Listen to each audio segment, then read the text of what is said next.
The cake sits untouched in front of me, 21 perfect candles burning down to stubs while the entire room erupts in a chorus of "Happy Birthday," directed at my brother Ryan. I watch the flames dance, counting each second until they melt into the pristine white frosting, much like my own celebration has melted into his. I'm Jade. Today is my 21st birthday, and I'm watching my parents throw a party for my brother's latest internship offer. Make a wish, champion. My father's voice booms across our living room, his hand clasped proudly on Ryan's shoulder. The same shoulder that's wearing the designer suit they bought him last week, while I'm still wearing the dress I bought at a thrift store with my cafe wages. This is such a proud moment. My mother gushes, her mascara slightly smudged from happy tears. Harvard Law's top internship program. We always knew you were destined for greatness. I grip my fork until my knuckles turn white. The metal bites into my palm, grounding me as the room spins with congratulatory cheers. Aunt Carol is dabbing her eyes. Uncle Steve is already talking about connections at his law firm. My cousin Sophie catches my eye from across the room, her expression a mirror of my disgust. "Speech?" someone calls out, and Ryan stands, flashing that perfect smile that's gotten him everything he's ever wanted. "I just want to thank everyone for being here today," he starts, and I can't help but notice how he's positioned himself in front of the happy birthday banner, my banner, that Mother hastily covered with congratulations streamers this morning. The words bubble up before I can stop them. Interesting timing for this celebration. The room goes quiet. Mother's smile freezes, that practiced expression she uses when trying to maintain control. "Jade, dear, let's not..." "Not what, Mother? Not mention that it's my birthday? Or not mention how you converted my celebration into Ryan's victory lap?" "You're being dramatic." Father cuts in, his tone sharp. "This is a significant achievement for the family." "The family?" I laugh, and it sounds hollow even to my ears. "You mean for Ryan. Everything's always for Ryan." Ryan at least has the decency to look uncomfortable. "Sis, come on. Don't sis me." I stand up, my chair scraping against the hardwood floor. 21 years of watching you get everything while I get the leftovers. Did you know I got accepted into Columbia's writing program? Of course not, because when I told them last week, they were too busy planning this party. That's enough. Father's face is turning red. You're embarrassing yourself in this family. This family embarrasses itself. I snap back. The great Derek and Laura, so focused on their golden child, they forgot they had a daughter. Well, congratulations. You've finally pushed me to my limit. Mother steps forward, her voice trembling. If you can't appreciate what we've done for this family, perhaps you should... Should what? Leave? Is that what you want to say, Mother? Finally get rid of the disappointment? If that's how you feel. Father says coldly, "There's the door." The room holds its breath. I look around at the faces. Some shocked, some embarrassed, some carefully neutral. Only Sophie and my grandmother Margaret show any sign of understanding. Fine. I grab my purse from the coat rack. Happy birthday to me. Jade. Ryan calls after me, but I'm already walking out the door. The spring air hits my face, carrying the scent of blooming cherry blossoms. The trees I used to climb as a kid while Ryan got private tennis lessons. My phone buzzes. It's Ella. Did you do it? Did you finally stand up to them? I text back with shaking fingers. It's done. Can I crash at your place? Her response is immediate. Already setting up the spare room. And Jade, I'm proud of you. I take one last look at the house, at the perfect lawn and the perfect windows with their perfect curtains, hiding the perfectly crafted lie of our family. Something shifts inside me, a switch flipping from hurt to determination. They want me gone? Fine. But they're about to learn that the daughter they never wanted is the one they should have feared the most. Ella's spare room feels like a life raft in a storm. 3 days since I walked out, and the silence of not having to measure every word, every breath, is almost deafening. I sit cross-legged on the borrowed bed, staring at my phone's black screen, counting the notifications I'm not getting from my family. Earth to Jade, Ella says, leaning against the doorframe with 2 steaming mugs. Your coffee's getting cold and your interview outfit is getting wrinkled. I smooth out the blazer laid across the bed. Sorry, just thinking about... Don't. She hands me the coffee. That's your third time almost mentioning them today. We're focusing on your future, remember? The coffee burns my tongue, but I welcome the pain. It's better than the hollow feeling in my chest. The Urban Grind interview is in 2 hours. I should probably... My phone buzzes. Grandmother Margaret's name lights up the screen. Jade, darling, are you safe? I'm okay, Gran. I'm staying with Ella. Good girl. Listen carefully. I've been waiting for you to finally stand up to them. There are things you need to know, but not over the phone. Can you meet me at Riverside Park tomorrow? The usual bench? Before I can respond, I hear Mother's voice in the background. Margaret quickly adds, I have to go. Tomorrow, 10 o'clock. And hangs up. Ella raises an eyebrow. That sounded cryptic. Gran's always been different from the rest of them. She actually sees me. I stand up, straightening my blazer. But right now, I need this job. I can't keep crashing here without contributing. Please, as if I'd let you pay rent. Ella throws a cushion at me. But you're right about the job. You need your own money if you're really cutting ties. The Urban Grind sits on the corner of maple-lined Cedar Street, its brick facade warm and inviting. Inside, the interview room smells like freshly ground coffee and possibility.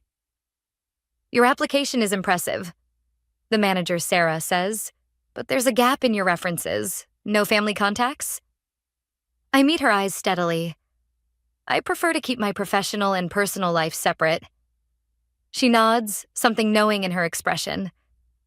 Fair enough. When can you start? Walking out with a job offer and training schedule, I almost miss Ryan leaning against my car. Almost. Nice ride, he says, tapping the rusty fender of my second-hand Honda. Better than walking, I guess. What do you want? To talk. You're still my sister, Jade. Funny, I don't remember you mentioning that at the party. He runs a hand through his perfect hair, a nervous tic I recognize from childhood. Look, I didn't know they were going to hijack your birthday. I tried to tell them, save it. I unlock my car door. You've never had to try for anything in your life, Ryan. Everything's just handed to you while I scrape by. Did you know they promised to pay for my college, too? Funny how that money disappeared right when your law school deposits were due. His face pales slightly. That's not... I didn't know... Exactly. You never know because you never have to look. Must be nice in that bubble of yours. Mom and Dad are worried. They want you to come home. I laugh, and it sounds bitter even to my ears. Home? That stopped being my home the day they decided I was worth less than you. Tell them I said thanks for the birthday gift. Clarity looks good on me. As I drive away, my phone buzzes with a text from Sophie. Found something in Uncle Derek's study. You need to see these papers. Can you meet tonight? I glance in my rearview mirror. Ryan's still standing there, looking lost for maybe the first time in his life. Good. Let him feel a fraction of what I've felt for years. Tomorrow, I'll meet Gran and hear whatever she needs to tell me. Tonight, I'll see what Sophie's found. The pieces are moving, and for once, I'm not just a pawn in someone else's game. Ella's waiting when I get back, victory cupcake in hand. Got the job? Start training tomorrow. I take the cupcake, but don't eat it. Ella, I need to ask you something. If this gets ugly, really ugly, are you sure you want to be involved? She takes my hand, squeezing it tight. Honey, I've watched them dim your light for years. It's about time someone helped you shine. I squeeze back, thinking of Gran's cryptic call and Sophie's message. Then let's get started. The morning air bites at my face as I hurry through Riverside Park. Gran's already at our bench, her silver hair catching the autumn light. She's holding a thick manila envelope, her fingers trembling slightly as she grips it. You look tired, darling, she says as I sit beside her. First week at the new job. Everything hurts except my pride. I try to smile, but Gran's expression stops me. What's wrong? She presses the envelope into my hands. These are copies of documents I found in your father's study last year. Bank statements, transfer records, letters, the truth about your college fund. Inside, I find papers dating back 5 years. My fingers go numb as I scan the numbers. This can't be right. There's over $200,000 here. Your grandfather set up trust funds for both you and Ryan before he died. Equal amounts. Gran's voice hardens. Your father was supposed to be the trustee until you turned 21. Yesterday. The world tilts sideways. But they said they couldn't afford my tuition. That's why I had to take out loans. They transferred your money to Ryan's account. Gradually, over years, private schools, sports camps, that ridiculous car. She takes my hand. I tried to stop it, but Derek threatened to cut off my access to the family if I interfered. My phone buzzes. Sophie calling. I ignore it, my hands shaking as I flip through more documents. Does Ryan know? No. He's as much a victim of their manipulation as you are, just in a different way. They've made him dependent, entitled. Another buzz. Sophie again. This time I answer. Jade, thank God. You need to get home right now. Your father found out I was in his study. He's destroying everything.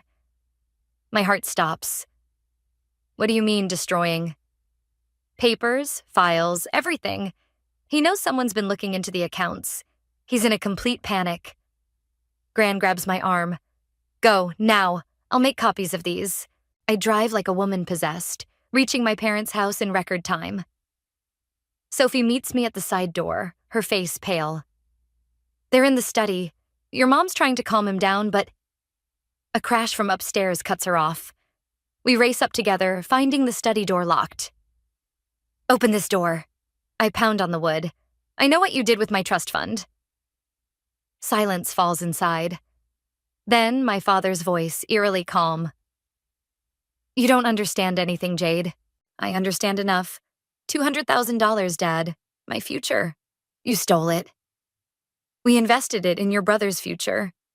The family's future. Mother's voice now, strained. Everything we did was for this family. No, I say, my voice steady despite the rage burning in my chest. Everything you did was for Ryan. And now everyone's going to know.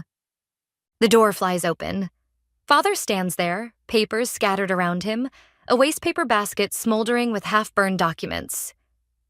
You wouldn't dare destroy this family's reputation. You already did that yourself. I hold up my phone, recording. And now I have proof. His face contorts. You ungrateful. Derek! Mother grabs his arm as he steps toward me. For the first time, I see fear in her eyes. Sophie slips past them into the study, quickly gathering fallen papers. I'm done covering for you, Uncle Derek. This ends now. You're both making a terrible mistake, Mother says, but her voice wavers. I laugh, and it sounds like breaking glass. No, the mistake was thinking you could get away with this forever. The mistake was believing I'd stay quiet. The mistake was forgetting that I'm your daughter, too. Father slumps against his desk, suddenly looking old.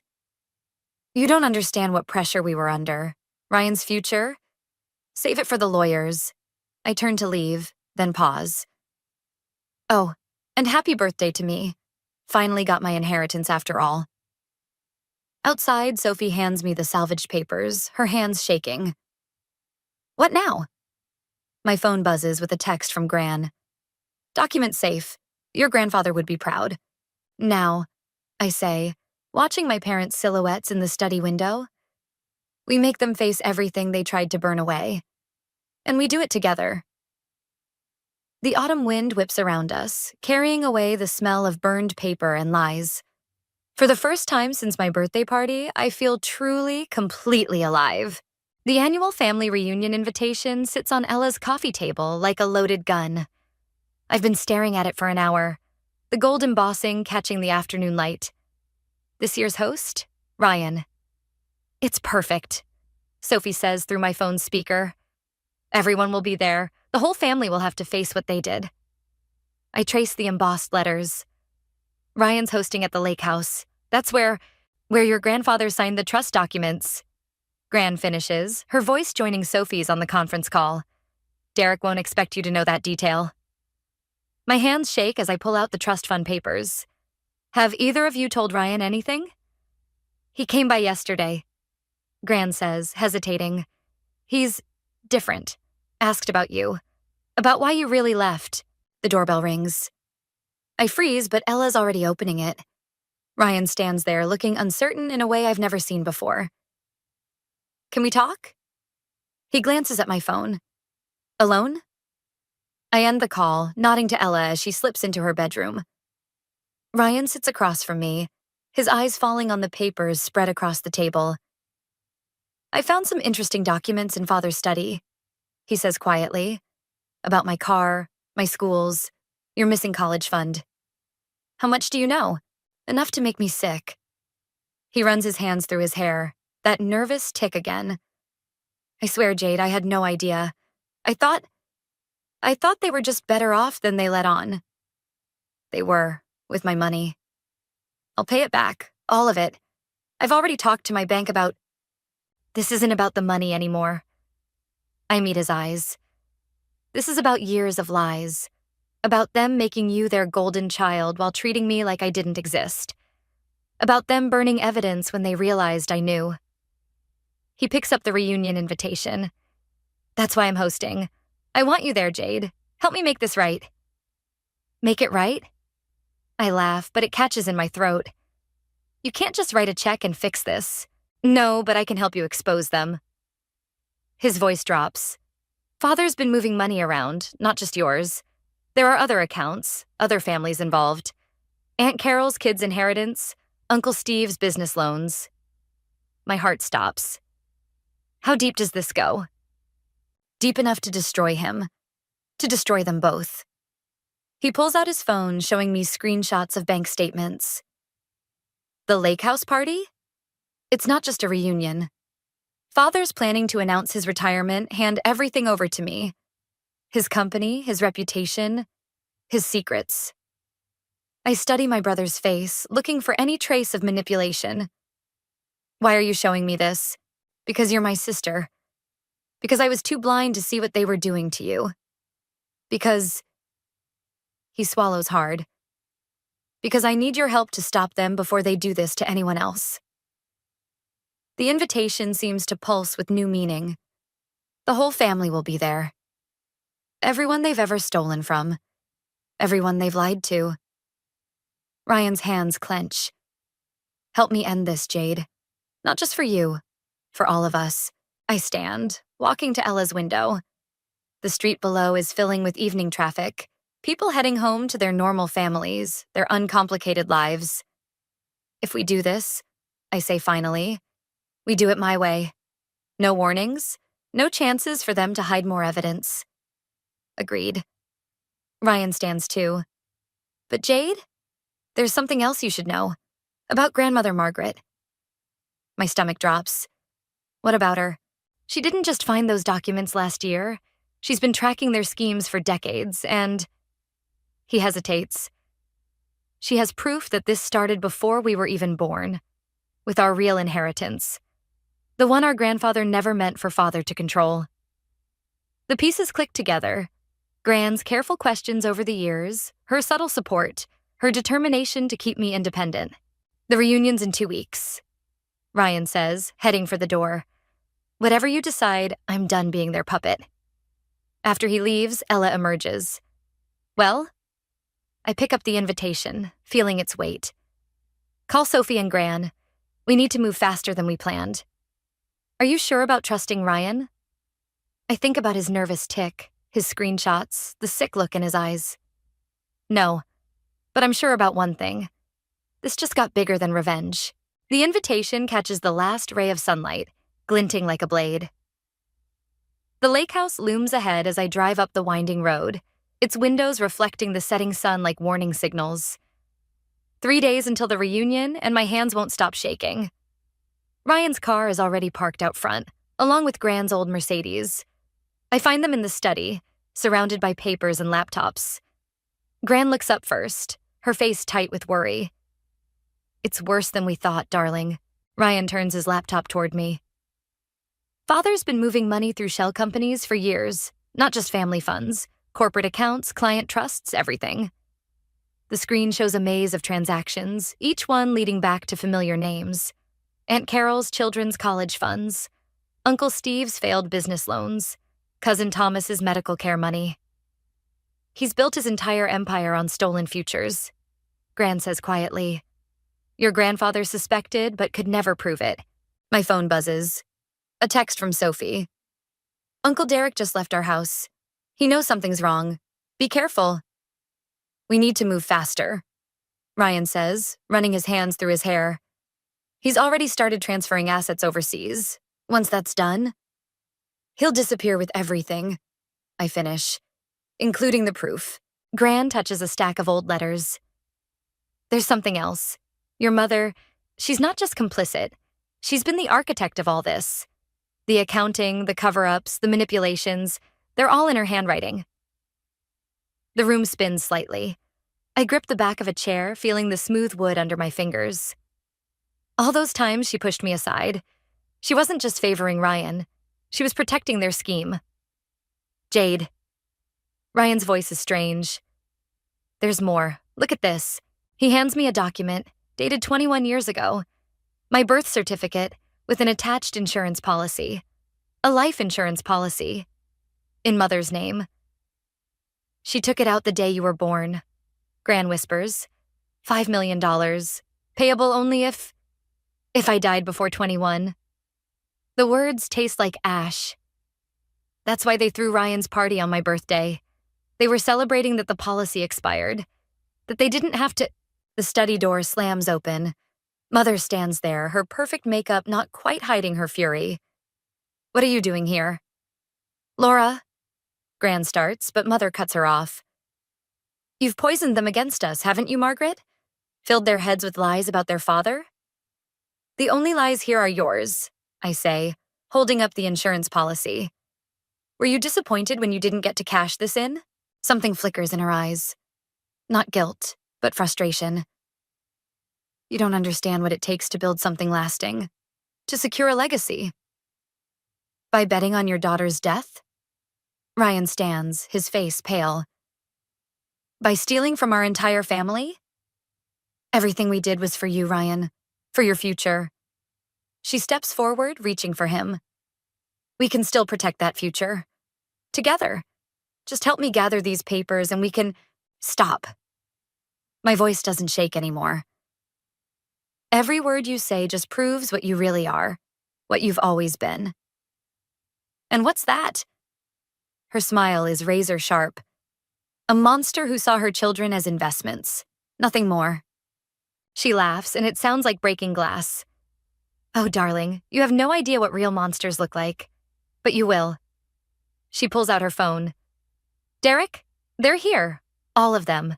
Yes, with the documents. A pause. Of course, I'm sure. It's time to implement contingency plan B. The line goes dead, and Mother's smile widens. You have 30 minutes to leave this house and forget everything you've seen. After that? She shrugs elegantly. Well, accidents do happen at lake houses, even to adults. You're threatening us? Ryan steps between her and me. Your own children? I'm protecting our legacy, as I always have. She turns to leave, then pauses. Oh, and Jade? Happy belated birthday. Such a shame you won't make it to 22. After she's gone, Gran grabs her keys. We need to move, now. Get everything to my car. But I'm staring at the insurance policy, something clicking into place. No, we stay. Jade. The reunion's in 3 days. Everyone will be here. I meet Ryan's eyes, seeing my own determination reflected back. Let them come. All of them. It's time they saw what real monsters look like in the daylight. Gran touches my arm. And if your parents follow through on their threat? I pick up Mother's forgotten phone, left deliberately on the desk. Then they'll have to explain a lot more than missing money to the police, because I just recorded every word. The lake house windows darken with the setting sun, no longer reflecting warnings but promises. In 3 days, everything changes, one way or another. The lake house fills with relatives as evening falls, their chatter echoing off the walls like accusations. I stand in the corner of the great room, watching Father work the crowd with practiced charm. Mother floats between groups, her laugh just a touch too bright. Ryan hasn't arrived yet. Quite the turnout, Sophie whispers, appearing at my elbow. Aunt Carol's been crying in the bathroom. Something about Thomas's medical bills coming due. My phone buzzes. A text from Ryan. Delayed. Someone broke into my apartment. All the documents are gone. The room suddenly feels too small, too warm. I slip onto the balcony, gripping the railing until my knuckles turn white. Another buzz. Police are here. Father's name came up in their questions. Problems? Mother's voice makes me jump. She stands in the doorway, backlit by the party lights, looking more predator than parent. Such a shame about Ryan's break-in. These things happen when people don't properly secure their belongings. What did you do? Me? She sips her wine. I'm just a devoted mother, celebrating her son's success. Speaking of which, your father's about to make his big announcement. You wouldn't want to miss it. Inside, Father taps his glass for attention. Family, friends, thank you all for coming to celebrate Ryan's achievement in hosting his first family gathering. But I have an even bigger announcement. The crowd murmurs expectantly. I scan the room. No Gran, no Ryan. My chest tightens. As of tonight, I'm officially retiring, Father continues, and I'm proud to announce that Ryan will be taking over as CEO of our family enterprise. Applause breaks out. Uncle Steve raises his glass, his smile strained. To Ryan, though some of us are still waiting on those business loans you promised, Derek? All in good time, Father says smoothly. In fact, I have some papers here that should interest several of you regarding your investments. He reaches into his briefcase and pulls out a stack of documents. My heart stops. They're forgeries. They have to be. The real papers are gone, stolen from Ryan's apartment. Jade. Mother's hand closes around my arm, her nails digging in. Why don't you join me in the study? We need to discuss your future. Let go of me. Now, dear. Her grip tightens. Before you embarrass yourself again. The study door clicks shut behind us. Father's already there, along with two men I don't recognize. Meet our security consultants, Mother says. They're very good at handling delicate situations. Like breaking into Ryan's apartment? Father sighs. Ryan made his choice. Disappointing, but manageable. You, however? He nods to one of the men, who moves to block the door. You've become a liability we can no longer afford. The insurance policy expired, I say, backing away. You can't... Oh, darling. Mother laughs. There are so many ways to have accidents, especially at lake houses, especially after drinking too much at family gatherings. A glass appears in her hand. My glass from earlier. Your fingerprints, your DNA. Combined with your history of emotional instability and recent erratic behavior, the second man steps forward, something glinting in his hand. My back hits the wall. Why? My voice cracks. I'm your daughter. No, Father says quietly. You're a mistake I should have corrected years ago. The door bursts open. Ryan stands there, bloody and disheveled. Police are on their way. I triggered the silent alarm when I saw your security consultants following me. Ryan, Mother starts, but he cuts her off. Save it. I heard everything. He holds up his phone. And so did the detective who's been investigating your financial fraud for the past year. Sirens wail in the distance. The security men exchange glances, then slip out a side door. Father's face contorts with rage. You ungrateful... He lunges for Ryan. I move without thinking, grabbing the heavy paperweight from his desk. The impact drops him to his knees. Mother screams, but it's drowned out by the sound of breaking glass and shouting from the great room. Gran's voice rises above the chaos. The real documents are being projected on the wall right now.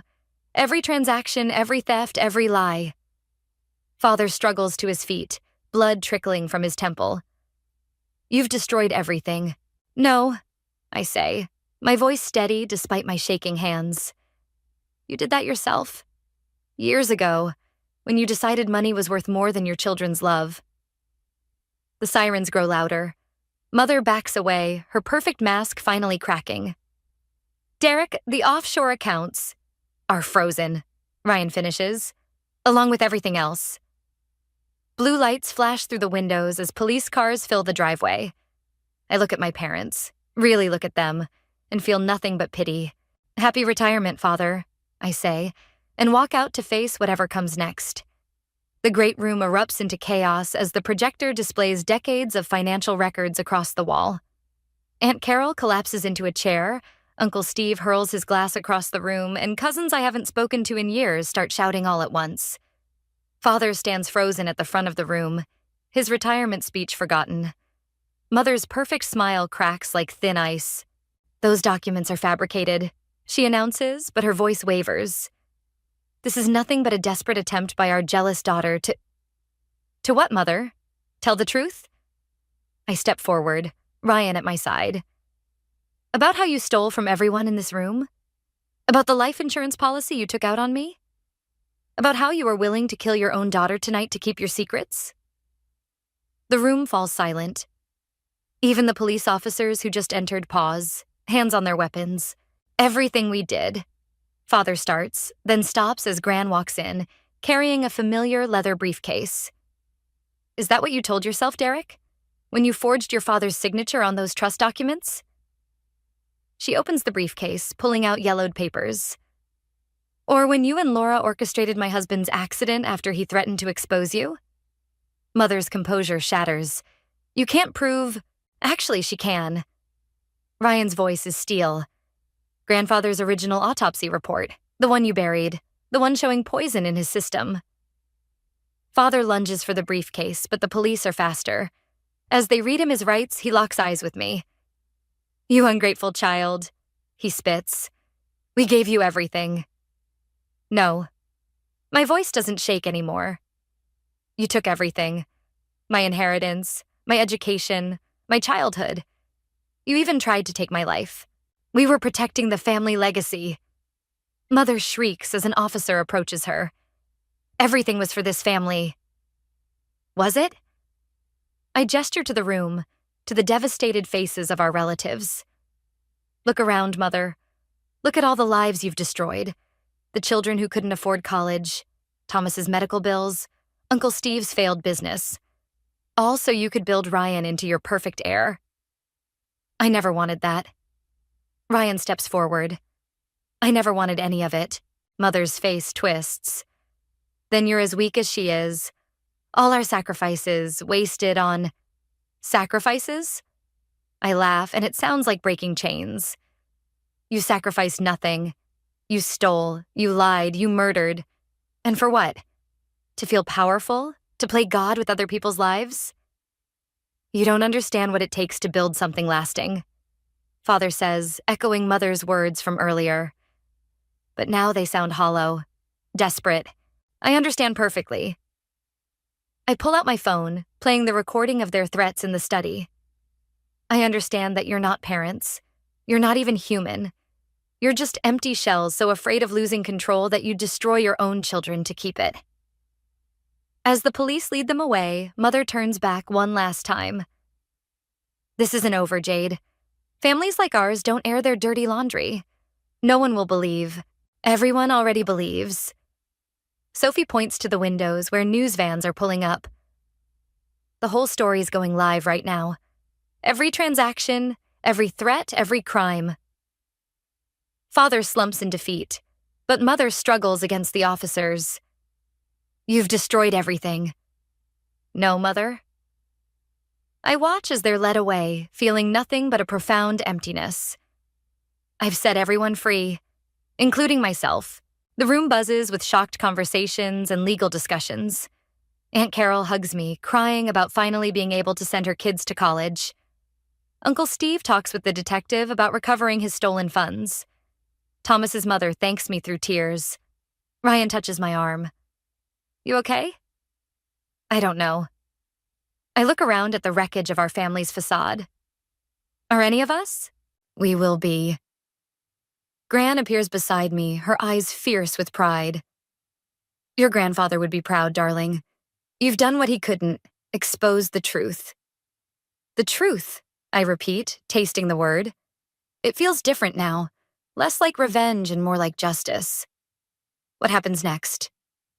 Next? Sophie joins us, linking her arm through mine. We rebuild, but this time on a foundation of truth. Through the windows, I watch my parents disappear into separate police cars. The life they built on lies crumbles behind them, but in its ruins, I see something unexpected. Hope. Not just for me, but for everyone they hurt. The lake house stands silent, its secrets finally exposed to the light. And in that light, I find something I never expected to feel. Freedom. The courthouse steps feel colder than they should in spring. I watch my parents being led away in handcuffs, their designer clothes replaced by prison orange. Mother doesn't look back. Father does, just once, and in his eyes I see something I've never seen before. Understanding. The court's decision to seize their assets means everyone they stole from will be compensated. Ryan says beside me, his voice steady. Thomas's medical bills, Aunt Carol's kids' college funds, Uncle Steve's business loans, everything. Almost everything. I touch the envelope in my pocket. Gran's final revelation. Did you know she'd been tracking their scheme since before we were born? That she'd been secretly moving money into trust funds for both of us? He shakes his head. She protected us in her own way, just like you protected everyone by exposing the truth. Inside the envelope, photographs show a younger version of our grandmother, standing beside our grandfather at the lake house. Their smiles are genuine, untainted by the greed that would later poison our family. I found this in Father's study. I hand Ryan a letter, its edges worn. It's from Grandfather, written the day before he died. He knew what they were doing. He was going to stop them. And they killed him for it. Ryan's hands shake as he reads. All these years, I thought. We both thought what they wanted us to think. I take the letter back, feeling its weight. But Gran knew. She waited, gathered evidence, protected us until we were ready to face the truth. A familiar voice calls out, Jade! Ella runs up the courthouse steps, waving a newspaper. You need to see this. The headline reads, Family Empire Falls, Whistleblower Daughter Exposes Decades of Fraud. Below it, a smaller headline, Margaret Chen's Secret Legacy, How One Grandmother Protected Future Generations. There's more, Sophie says, appearing with her laptop. People are coming forward, other families, other victims. Your parents' scheme went beyond just our family, and now they can't hurt anyone else, I say. But the victory feels different than I imagined. Hollow, yet somehow fuller. Gran joins us, her silver hair catching the sunlight. Your grandfather used to say that family legacies aren't built on money or power. They're built on truth and love. I thought this was about revenge, I admit. About making them pay for what they did to me. But it was never just about me, was it? No, darling. She takes my hand. It was about breaking a cycle, about choosing what kind of legacy you want to leave. Ryan stares at the courthouse doors. What do we do now? The company, the properties, everything they built. We rebuild, I say, surprising myself. Not their way, with lies and manipulation, but honestly, together. Together, Sophie echoes, linking arms with me. The whole family, the real family. Ella hugs me tight. See? I told you you'd find your strength. But as I look around at these people, my brother who chose truth over privilege, my grandmother who protected us silently for years, my cousin who stood by me, my friend who never wavered, I realize something. I didn't find my strength, I say quietly. It was here all along, in the family I chose, the family that chose me back. A police officer approaches with one last document to sign, my final statement about the case. As I take the pen, I notice my hand doesn't shake anymore. Jade, Ryan says suddenly, Look. Through the courthouse windows, I see the lake house in the distance, its windows no longer reflecting warnings but possibilities. And beside it, almost hidden by trees, a small building I never noticed before. Your grandfather's old study, Gran explains, where he kept his real records. There's something there you both need to see. Something about your true inheritance. More secrets? I ask, but without bitterness. She smiles, and it holds both sadness and hope. No, darling. No more secrets. Just truth. And perhaps a different kind of legacy to build. The spring breeze carries the scent of new beginnings as we descend the courthouse steps. Behind us, justice has been served. Ahead, something else waits. Not an ending, but a transformation. I take one last look at the newspaper headline, then let it blow away in the wind. Some stories don't need to be written in papers. They're written in the choices we make, the truths we face, and the love we choose to give. Even when, especially when, it's not the easy choice.